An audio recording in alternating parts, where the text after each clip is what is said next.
Bonjour tout le monde et bienvenue sur Alform pour un nouveau chapitre, donc le protocole OSPF.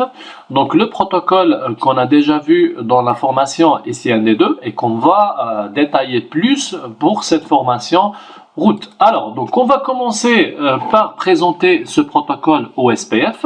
Après, on va passer aux caractéristiques de base du protocole OSPF et on va finir par le classifier dans la famille des protocoles à état de lien. Alors, donc, ce qu'il faut savoir déjà, c'est que le protocole OSPF est l'un des protocoles de routage les plus utilisés aujourd'hui. Donc, il possède de très bons atouts et convient très bien aux grands réseaux. En plus, c'est un protocole qui est standard. Ça veut dire quoi? Ça veut dire qu'on peut l'utiliser au niveau de tous les routeurs, de tous les constructeurs. Donc, un routeur Cisco avec un routeur non Cisco. Alors, donc, les caractéristiques de ce protocole, donc d'abord c'est un protocole donc standard, ça veut dire qu'il est interopérable.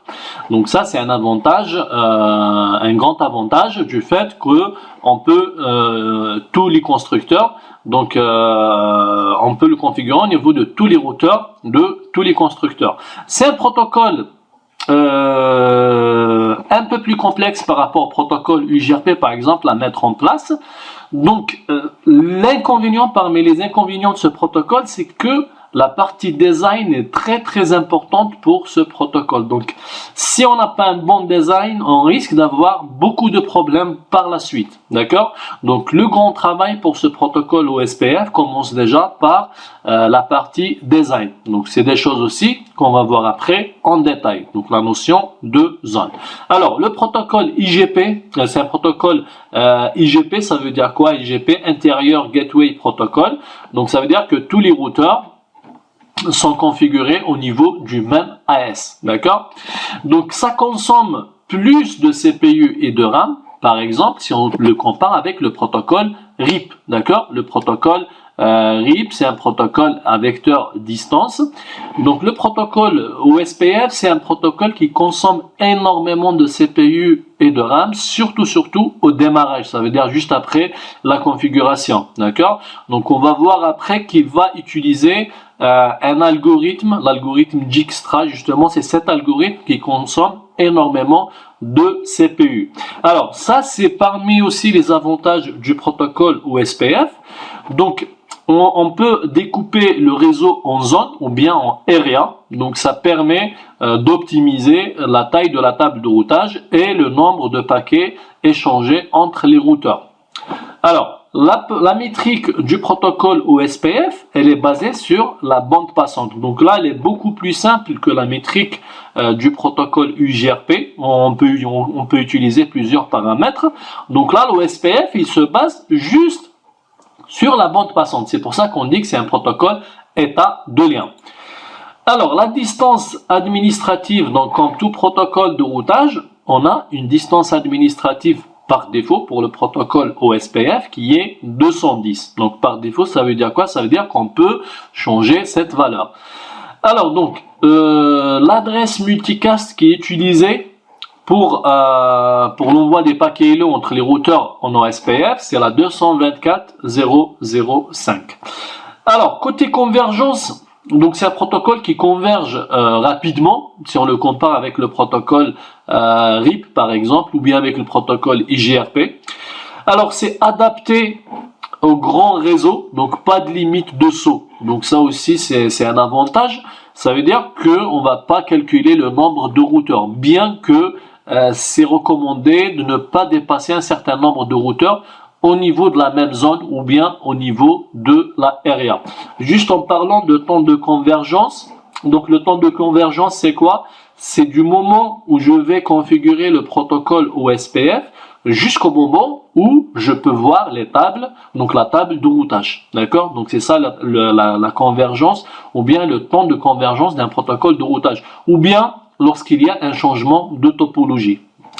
Alors, il y a une faible utilisation de la bande passante. Donc, ce qui est bien aussi, c'est qu'on ne va pas utiliser beaucoup de bandes passantes par rapport à l'échange des paquets entre les routeurs.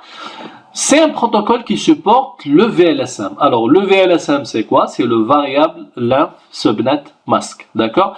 C'est la notion des sous-réseaux. Ça veut dire quoi? L'idée, c'est quoi? Donc, on l'a vu aussi déjà avant. C'est de prendre un réseau global et de le découper en sous-réseaux. Et peut-être ce sous-réseau, on va le découper aussi en sous-réseaux, en d'autres sous-réseaux, surtout pour les liaisons point à point. Et le but final, c'est quoi? C'est d'avoir la même plage d'adressage au niveau de notre réseau. Donc, que ce soit pour la partie LAN ou bien pour la partie WAN pour les interconnexions entre les routeurs. Alors, donc, l'OSPF, c'est un protocole à état de lien. Ça veut dire quoi ça? Ça veut dire que tous les routeurs connaissent la topologie complète du réseau. Et ça, c'est une particularité, c'est parmi les particularités de ce protocole qu'on ne peut pas trouver sur les autres protocoles de routage. UJRP par exemple, bien que c'est un protocole qui est très développé, qui a beaucoup d'avantages, mais au niveau UJRP par exemple, on ne peut pas voir toute la topologie du réseau. Et ce qui est le cas pour le protocole OSPF. Donc ça, c'est un avantage. Ça veut dire au niveau de R2, par exemple, je peux voir toute la topologie, tous les routeurs qui sont configurés avec l'OSPF. Donc à partir de la topologie des caractéristiques de lien, le routeur peut choisir le meilleur chemin pour chaque destination. Ça veut dire quoi? Ça veut dire c'est à partir des états de lien de tous les routeurs que R2 par exemple va choisir le meilleur chemin vers un réseau qui se trouve ici par exemple derrière le routeur R6. Ou bien c'est R4 par exemple, le routeur R4 il cherche à joindre ce réseau par exemple. On a un réseau ici, derrière le routeur R6, j'ai un réseau ici. Donc si R4 il cherche à joindre ce réseau qui est derrière le routeur R6, il va utiliser l'algorithme Dijkstra. Alors Dijkstra c'est quoi? C'est la personne qui a développé l'algorithme qui est utilisé au niveau du protocole OSPF. Donc on parle du protocole Dijkstra ou bien du protocole SPF. Shortest Path First. Le premier chemin le plus court. Donc il va utiliser cet algorithme pour trouver le plus court chemin en basant sur quoi? Sur le coût des liens. Donc tous ces liens. Donc à partir de R4, j'ai plusieurs chemins. J'ai par exemple ce chemin en passant par R3, j'ai ce chemin en passant par R2, par R1. Donc il y a plusieurs chemins. D'accord? Donc ici par exemple, le plus court chemin, c'est R4, R2, R3, ensuite R5, et R6, en se basant sur quoi? Sur ces valeurs. Et ces valeurs, elles sont calculées par rapport à quoi? Donc c'est R2, après R2, donc R3, et après R5 et R6. Donc c'est 10 plus 10, 20, plus 10, 30, plus 10, c'est 40. D'accord? Par contre, si on passe par exemple par ce chemin, c'est 50 plus 10 plus 10. Donc ça donne 70. Donc le meilleur chemin, c'est ce chemin, d'accord, en passant par R2, R3, R5 et on arrive au routeur R6. Donc cette valeur, elle est calculée par rapport à quoi? Par rapport à la bande passante de ce lien, d'accord. On a une formule de calcul par défaut en se basant sur la bande passante de 100 mégas. Donc ça, pareil, c'est des choses qu'on a déjà vues dans les CND2. Donc par défaut, il se base sur la bande passante de 100 mégas. Donc il prend le coût de ce chemin et on le divise par 100 mégas. D'accord? Ça veut dire si on a une liaison à 100 mégas, donc la valeur du coût, ça va être combien? Ça va être un 1. Si on a une liaison à 1 giga, donc qu'est-ce qui va se passer? Alors si on a une liaison à 1 giga, donc ça c'est un problème qu'on a déjà vu ou qu'on a déjà abordé dans l'ICND2.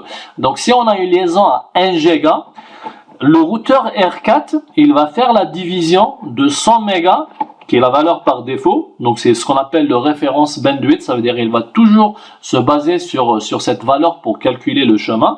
Donc c'est 100 mégas divisé par 1 giga.